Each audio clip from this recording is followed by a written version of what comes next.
ডায়মন্ডও পরেছি, এই যে দোনো হাতে ডায়মন্ড আছে, গলায় নেই অবশ্য, গলাটা খুলে ফেলেছি। সো ডায়মন্ডও পরি, কিন্তু ডায়মন্ডের প্রতি ফ্যাসিনেশন কম, কারণ ডায়মন্ডটা সেল করলে সেল প্রাইস নেই।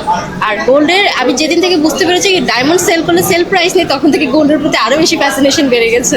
সো গোল্ডই কিনে। নিজের ছেলেরা ভালো হয় না, তারা হচ্ছে একটু চিটার বাটপার টাইপসের হয়, নিজের ছেলেরা একটু ফটকাবাজ হয়। আমি একজন নিজের থেকে শিখেছি, সে আমার থেকে অনেক টাকা নিয়ে শিখিয়েছে, অত টাকা কিন্তু নেয়নি। আমি যে শিখাই, আমি 40,000 টাকা কোর্সে শিখাই। সো আমি যখন শিখি, সে আমার থেকে অনেক লাখ টাকা নিয়েছে। তো আসলে তখন থেকে বুঝতে শিখেছি যে নিজের ছেলেরা অনেক ফটকাবাজ হয়। আসলে এত তাড়াতাড়ি বিয়ে করছি না, যেহেতু রানিং ক্যারিয়ার, ভালো কাজ করছি, আরো ভালো কাজ করব, যেহেতু আমার ইচ্ছা আছে মুভিতে কাজ করার। ওটা যদি করতে পারি অবশ্যই তারপরে বিয়ে করব।